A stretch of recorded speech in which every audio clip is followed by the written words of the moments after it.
Good morning, Mindset Recovery friends. I don't know why my screen is so dark. I'm going to try plugging in my computer and see if that helps. I know that it's very early in the morning. This is Roberto trying to figure out how to plug in his computer. It didn't help. I don't think it helps. But anyway, I'm let me close this stupid screen over here. Sorry about that. I'm Roberto. This is Mindset Recovery. Today is February the 2nd, 2023. Celebrating a milestone this morning. Woke up early, can't fall back to sleep. Decided to do prayer and meditation and make a video to celebrate the milestone of 9 months clean. First time in my entire life since I've started struggling with addiction that I have accumulated any amount of days clean anywhere close to this. And it's a miracle. One thing that I can say is that, the biggest change is probably got to be reaching out to other addicts. I've had sponsors, I've worked steps, I've gone to meetings, I've read literature, but one thing that I was hesitant to do was to reach out to people. If you have seen any of my other videos, it's a recurring theme. It's also something that I've heard shared in meetings with people who are struggling, that they just don't want to call people. Well, that was my experience. I don't really know what was driving that. I have some suspicions. I do know that early on, I was trying to stay secretive. Addiction for me is something that I kept in the dark. I didn't want people to know what I was doing. I didn't mind telling people after the fact. For some reason, I'm just, that's just how I rolled.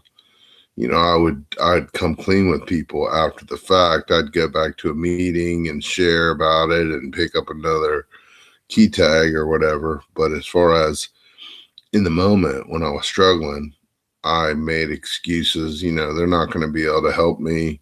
I don't want anybody to talk me out of it. I've already made up my mind. It's just, that's how my disease works. And it's tomfoolery in the brain, just like it's all perspective. So the thing that's helped me in recovery a lot is looking at a situation and seeing the truth of it. And the thing that kept me in the dark for so long in practicing addiction was making excuses and, just coming up with a reason to justify what I was going to do. There's a song by a band that I like to listen to, and the guy says, I'm the king of excuses. I've got one for every selfish thing I do.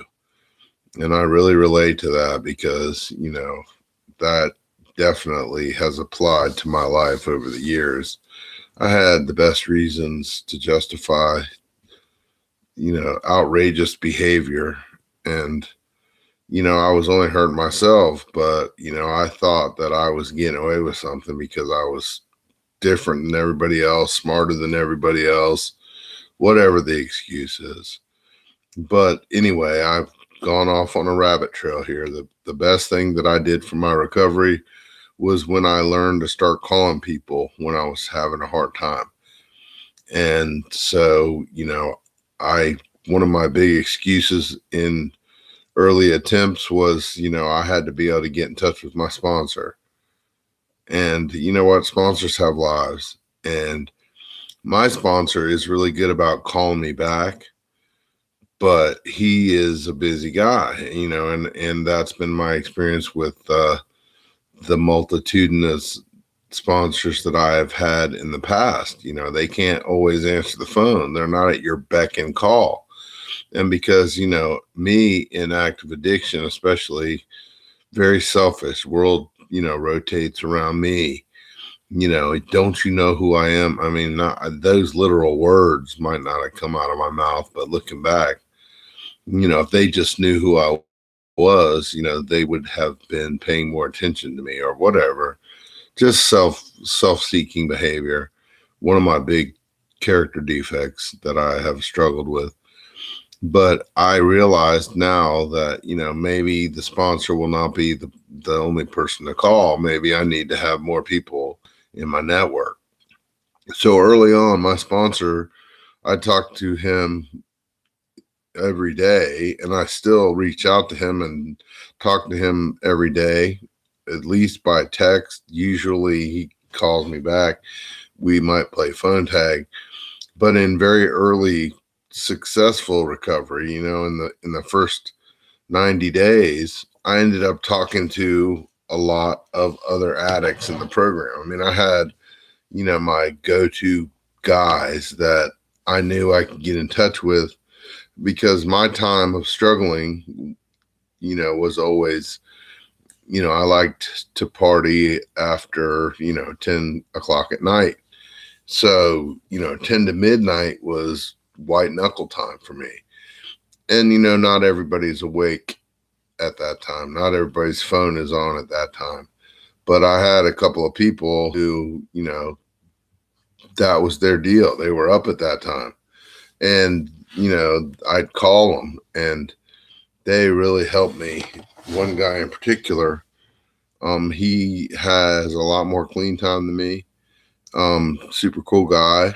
We really relate. But, I need to look for ways to relate to all addicts in the program, because it's real easy for me to exempt people and say, oh, I don't like that dude, or he doesn't understand. He didn't do the same drug as me. Well, strangely enough, this guy, his drug of choice and mine were not the same, but, he's a drug addict. So he's got experience with everything that I've got experience with. And, his experience is that, he was changed to addiction of a substance. And it doesn't matter what the substance is, because the whole reason why I used was because, I have problems. So like now, I have a teenage son, and, life still happens. Life gets lifey. So yesterday, he and I had words, and he ended up unloading on me a lot of things that he's been holding in for a long time. And a lot of it was really hard to hear. But one thing, and so, I went to a meeting last night and I shared about it, because that is my medicine now. A fix is no longer a substance. Now it is, connection with another person, preferably for me in the program, just because they understand what I'm going through. But I went to the meeting, I shared about it. I talked about how it made me feel. I talked about what I'm doing about it. And for me, that helps me a lot, because, they say pain shared is pain lessened. And if I don't get that crap out of here, it's eventually going to lead me back to using, because I used because I didn't like the way I felt. And I didn't like the way I felt because I didn't like the way I acted. And I acted the way I acted because my brain was out of whack. And so, I haven't, my brain isn't completely fixed, but I choose to deal with those feelings in a different way today. And I can't think my way into better living, but I can live my way into better thinking. And that is a program thing that I've heard. And, that's starting to be the case for me. So, I might want to do any number of, outrageous or unreasonable or illogical things, but today I don't have to do that. And so what I've found for me is, as long as I stay in the solution and I don't do anything that I have to make amends for or that I'll regret, nothing super major, that I don't have overwhelming feelings that I have to use over. So anyway, what I was saying is, so my son yesterday, I got a big fat dose of reality for stuff, a lot of which I'm already aware of, but, he is, painfully aware of my character defects, and he doesn't have a problem, I can't say he doesn't have a problem telling me about them, because he's been holding it in for a long time, but he didn't have a problem telling me about it yesterday. And so the thing is, I'm working a 4-step right now, which is basically where inventory. I'm inventorying people that I had beef with, over my life. And those times that have caused me to resent people, resentment comes from the Greek word to refeel something. So I think about this person and I get heated, and in a resentment, oh, this MFer, this is what he did. And so when I go through the inventory process, I identify all these people, and then I have to look at the situation and determine if I possibly could have had something to do with the resentment. And the thing for me is that not only like 9 times out of 10, or even more, 9.5 times out of 10, did I have something to do with it, but, also when I go back and look at all those instances, I see patterns. And so then that tells me something about what's going on in here that has caused me. And since I've already identified, as I said earlier, that for me, using was a feeling problem. I didn't like the way I was feeling, mad, sad, upset, whatever, rageaholic. That's one of my issues. Well, you know what? If I poured some drugs on that, it made me either stop thinking about it or not care about it. But that wasn't a long-term solution, because not only is that not good for my body, and eventually almost took me out, but it doesn't solve the underlying issue. So if that's your only go-to coping mechanism over time, you get upset with somebody, so you use at them. And that doesn't hurt them, and it doesn't resolve the issue. So this new way to live is for me to live in the solution. And, anyway, so that's a lot of information. But anyway, what I was saying is, so in this 4-step process, I'm identifying patterns and what we call character defects. And so character defects are basically instincts that are natural that we have that have gone awry. For some reason, they're out of control and they are causing us harm. And then, so shortcomings are acting on those defects. So let's say that I have fear. Fear is natural. It's naturally occurring. Everyone's got fear. If a lion is chasing you and you're not afraid, something is wrong. But, if there is no lion chasing me and I'm freaking out about maybe a lion will chase me, now maybe this is a problem for me. So anyway, obviously lion is not the situation, but I act out of self-centered fear. Well, what if I don't get what I want? Well, what if this bad thing happens to me? And, so then those are shortcomings. So I'm acting on these unnatural instincts that have gone awry. So the thing is, I can't fix that instinct, but I can learn not to act on it. And it's a long process, and it comes from awareness, because awareness precedes change. But I had it explained to me one time, and I think this is a great analogy. So a character defect is, let's say I walk out to my car in the morning to get ready to go to work, and I got a flat tire. Well, that's something that my tire's flat. I can't go back in time. I can't say a magic word and fix it. But if I say, screw it, I'm going to work, and I just get in my car and start it up without doing anything about it, and I drive on the flat tire, well, now that is a shortcoming. So, those steps go later on. But anyway, so what I'm saying is I'm identifying character defects. And so I'm already painfully aware of the fact that I've got stuff going on with me. And then to have him, he wasn't literally in my face, but it was in my face. He's telling me these things that he has observed, and I know that he's right, and doesn't make me feel good. And, I can't really defend myself because it is what it is. And, denying reality doesn't change it. So, the thing that was painful for me was that, he's unable to see progress. Whereas, I'm still struggling with a lot of stuff, but I know that I made progress in areas that maybe he can't see because he's still being negatively impacted by my character defects. And, that hurts me because I don't want it to be that way. But, God grant me the serenity to accept the things I cannot change and the courage to change the things I can. I have to accept the fact that I'm a hot mess, but I don't have to sit in that and say, well, I'm a tool, deal with it. Now that's not changing something I have control over. That's accepting something that I do have the power to change as fact and saying, I'm just going to keep this one. So anyway, I'm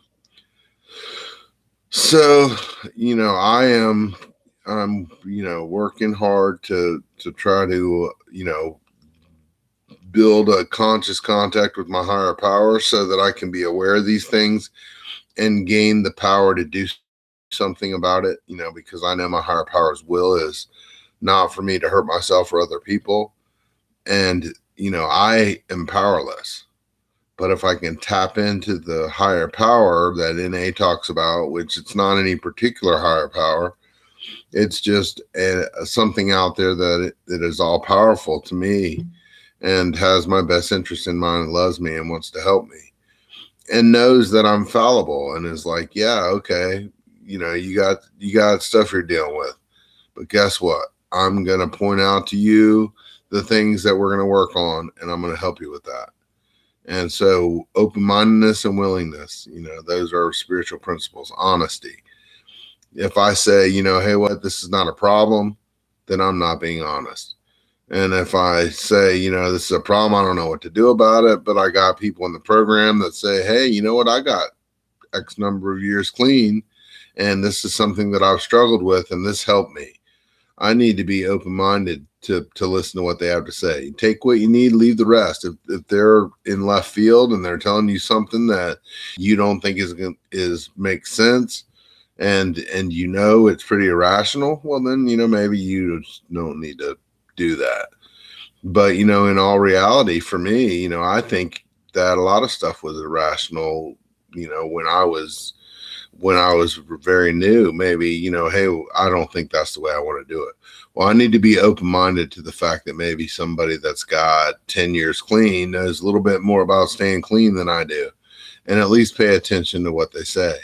And then willingness. So, if I hear what he's saying and it makes sense to me, then I need to be willing to try something different because, I've been doing it my way for over 3 decades, and that has turned out to be a real shit show for me. So, I don't want to die. I don't want to go to jail. I don't want to end up in a mental institution. So my other choice is find a new way to live. This program is teaching me to find a new way to live. And it's a long road to hoe, man.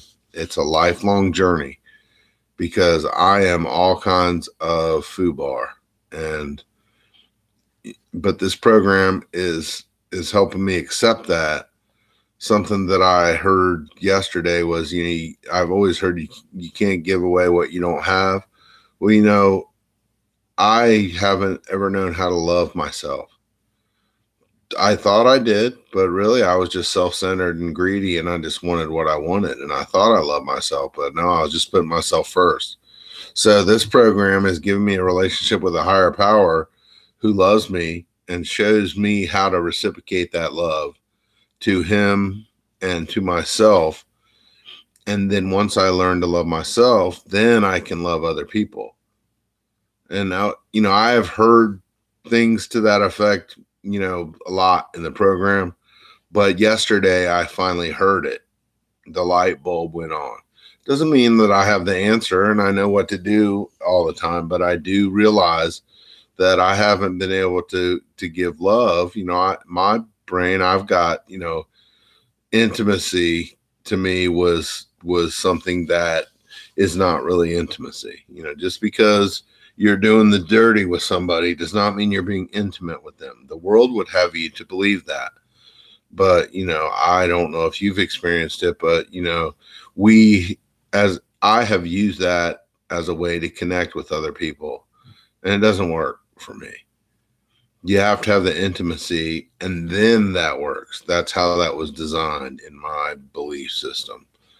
So anyway, I'm not trying to preach at anybody. I'm just saying what for me. So, I got things resolved, I think, with my son. If nothing else, I saw that there's more work to do. But thankfully, I didn't have to get high over it last night. I went to a meeting. I was in the solution. I shared about it. I prayed about it. I did some serious thinking about it. And there's more conversations to be had. But the good news is that, I don't have to live the way I used to live today. Any addict can lose the desire to use and find a new way to live. And I'm living proof of that. So I'm Roberto signing off. Fight the good fight and have a great day. Oh, yeah, I almost forgot. My personal email address is piaster67@hotmail.com. I spelled it out in my last video, but I made a mistake. It's piaster67@hotmail.com. So P as in Paul, IA, S as in Sam, T as in tornado, ER 67@hotmail.com. If you want to contact me, you can either leave a comment on here. It might take me a while to get back to you because I don't check them a lot. Or you can send me an email at that email address and put Mindset Recovery in the subject line, and I will get back to you. And, I just want everybody that in the sound of my voice to know that, you can lose the desire to use. I used religiously for over 30 years and, I still think about it sometimes, but I don't want to do it. I lost the desire. I'm done. So, God willing and the creek don't rise. I keep working my steps and doing what I'm doing, spiritual disciplines. I won't have to ever change that idea. So, peace out.